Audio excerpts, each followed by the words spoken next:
Thiago, a gente começa em Roma de Bala apresentado. Tem isso e muito mais aqui no Sport Center. Boa noite, que prazer estar contigo. Boa noite, Felipe Mota. Há quanto tempo? Não dividimos aqui o nosso Sport Center. Um prazer estar contigo, também estar com você aí, que nos acompanha em mais uma edição deste Sport Center, que vai trazer muito Copa do Brasil. Já coloca aí na tela pra gente os confrontos de quartas de final que começam neste meio de semana. Temos Atlético Goianiense e Corinthians, Flamengo e Atlético Paranaense, esses dois jogos na quarta-feira. Na quinta, São Paulo e América Mineiro, Fortaleza e Fluminense. E o nosso primeiro assunto é este confronto aí, Flamengo e Atlético Paranaense.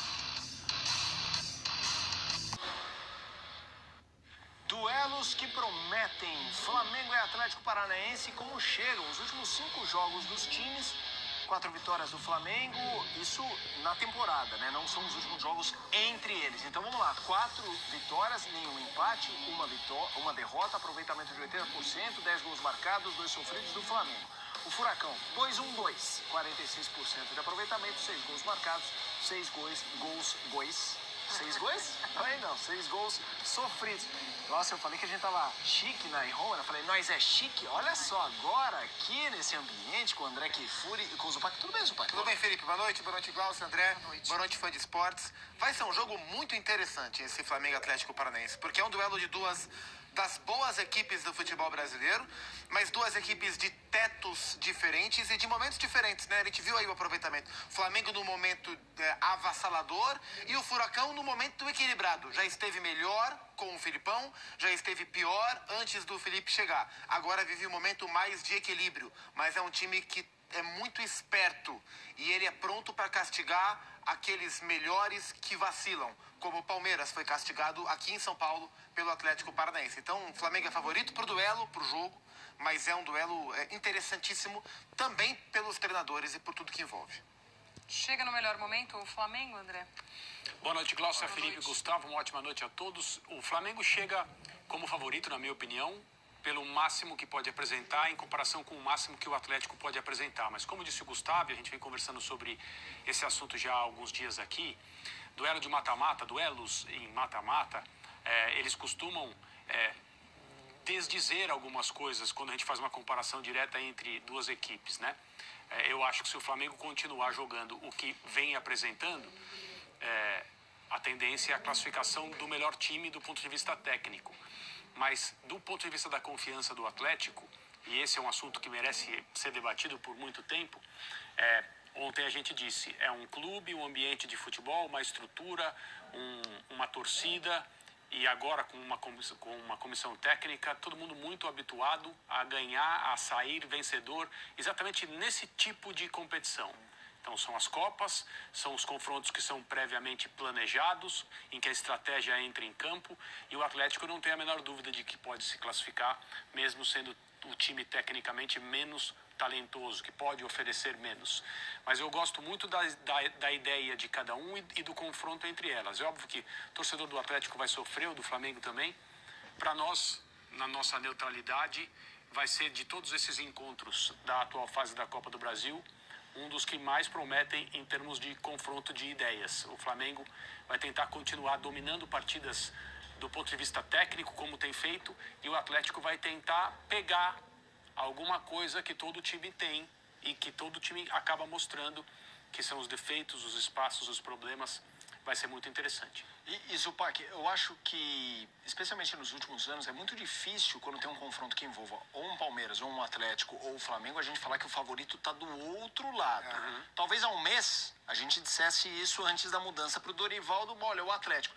Mas pelo histórico recente de um Atlético que incomodou o Flamengo também em contextos do Flamengo forte, poderoso, e ele ir lá e conseguir parar, isso não faz a gente pensar num equilíbrio que talvez se fosse um outro gigante ao invés do Atlético, a gente não dissesse, o Atlético não conquistou esse direito da gente não atribuir um favoritismo, mas atribuir uma quase equivalência? Quase equivalência eu diria que não. Eu diria que há o favoritismo. Mas o Atlético Paranaense já se mostrou capaz de reverter esse tipo de situação. Então, é um clube do qual você não duvida mais. Não é surpresa, né? O Flamengo é favorito, mas se o Atlético for campeão da Copa do Brasil, não é surpresa. Não pode ser surpresa um time que foi vice-campeão ano passado ganhar esse ano, né? Embora ele não seja o mais ou o segundo, talvez não seja o terceiro mais cotado. Tá ali com São Paulo, com o Fluminense, terceiro, quarto, quinto mais cotado, enfim. Mas ele é capaz.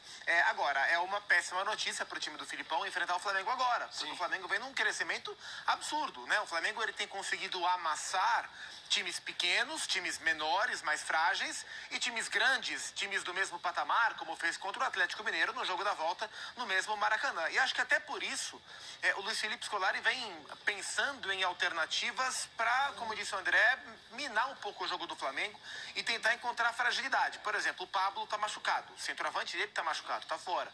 O que o Filipão vai fazer? Vai colocar outro centroavante? Não, não vai. Vai colocar mais um meia? Não, não vai. Vai colocar um volante? Também não. O que ele vai fazer? As informações de Curitiba trazem hoje que o Filipão vai colocar mais um zagueiro. Então vai com 3 zagueiros, né? O Thiago Heleno ficou um tempo machucado, o Thiago Heleno voltou. Pedro Henrique e o Nico Hernandes são os titulares e o Thiago Heleno volta a ficar à disposição. Jogou na última rodada pelo Campeonato Brasileiro. Então tudo indica que no lugar do Pablo vai entrar o Thiago Heleno. Então, para marcar Gabriel e Pedro, 3 zagueiros, com os 2 alas voltando. Então é o Filipão tentando encontrar alternativas nesse primeiro jogo para frear o Flamengo, assumindo que o Flamengo é superior, que o Flamengo tem vantagem, mas reconhecendo que ele, Furacão, estrategicamente é capaz de encontrar alguma alternativa. Quer concluir, André? Não, é exatamente isso. Para mim, o confronto de propostas é muito interessante e, de novo, se todo mundo executar ao máximo aquilo que é capaz de fazer, eu entendo que o Flamengo vai passar. Mesmo que o Atlético faça 2 jogos competentes, aí a coisa estaria fora do alcance de um time que tem muitas qualidades, tem muitos atributos.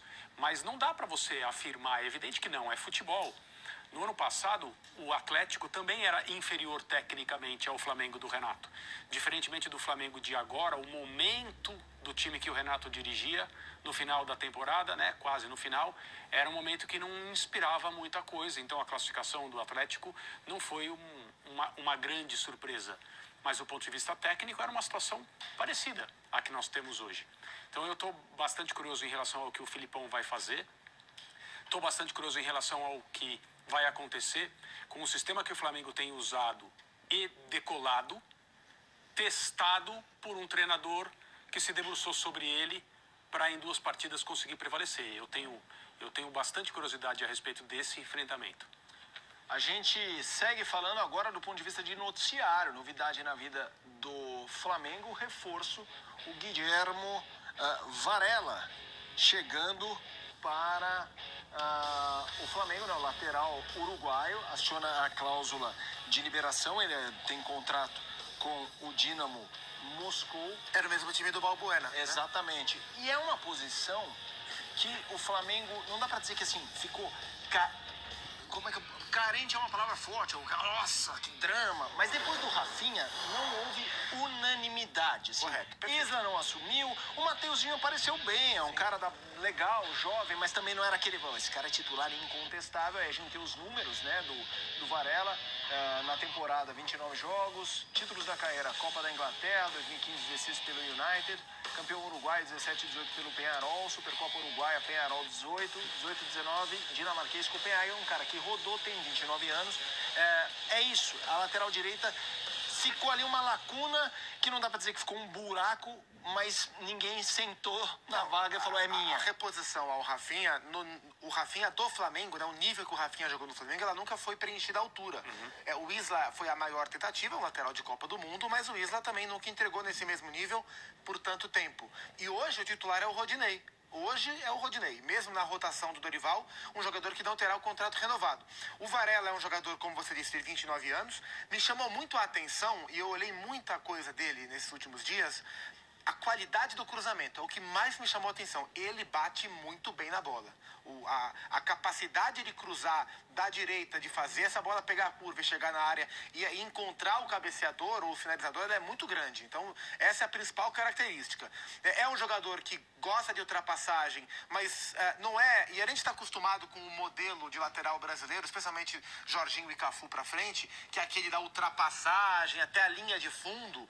Ele é um jogador que gosta de passar, mas que raramente vai à linha de fundo. Isso é similar ao Isla, ao próprio Rafinha, né? O Rafinha não é um jogador que ia à linha de fundo constantemente, ele cruza às vezes da intermediária um pouco mais à frente, e o Varela tem essa característica. Jogador habilidoso, jogador que gosta de colocar intensidade no seu jogo, é um bom lateral.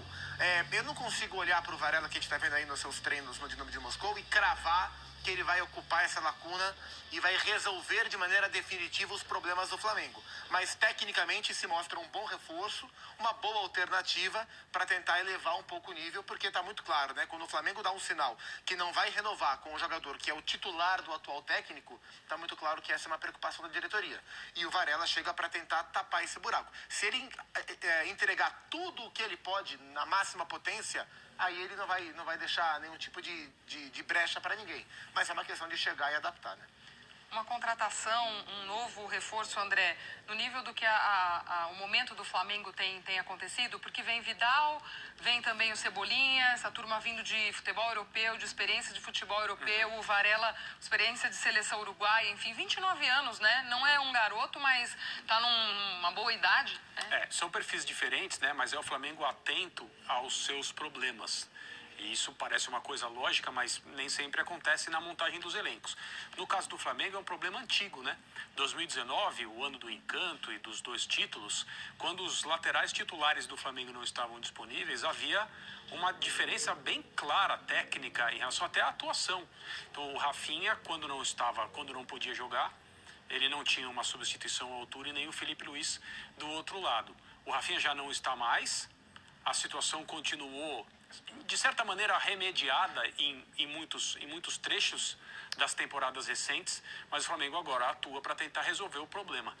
E o anúncio da não renovação do contrato do Rodinei talvez tenha sido apresentado ao Arturo Vidal como uma novidade ruim, né, para ele, porque ele ficou tão empolgado naquele jogo contra o Tolima. Tão impressionado. E o avião vai pro hangar, ou ele vai para outro lugar, né? Ele vai para outro destino.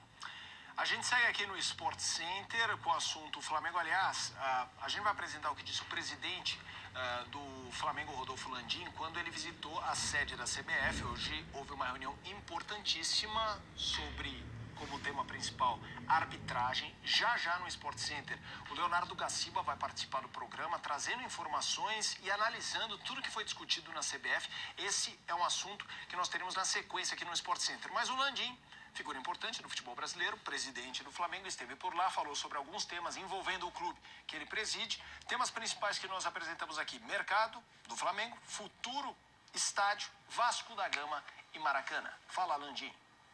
Landim, tá tudo certo com o meia Oscar? Eu não sei de quem você está falando, que jogador é esse? O consórcio Maracanã nos ouve, né, a respeito desse assunto. Nós já conversamos ontem sobre esse assunto, eu e o Mário, e junto com o consórcio Maracanã. Nós temos uma posição técnica muito clara. Nós recebemos relatórios técnicos que comprovam que quando você tem 2 jogos seguidos, um dia após o outro, isso estraga profundamente o gramado. Nosso objetivo não é de forma nenhuma impedir o Vasco jogar. A gente só apenas, como concessionários, a gente gostaria de ter prioridade para poder jogar naquele campo que nós somos os concessionários. Agora o Vasco deve acionar a justiça, como é que... Isso não é comigo, eu não sou responsável por isso. O Vasco vai fazer o que ele quiser. O estádio do Gasômetro, tanta coisa que vocês estão me perguntando aqui. Eu vim falar de arbitragem, gente, aqui, fazer... Não, mas eu acho que as notícias têm saído bem. As notícias são reais. O Flamengo já andou conversando com a Prefeitura, já andou conversando com o Governo Federal, já andou conversando com a Caixa Econômica Federal. O Flamengo já demonstrou que tem interesse na área do gasômetro para fazer um estádio. Só que o processo ainda está numa fase ainda bem preliminar, mas essa é uma área área de interesse do clube, sim.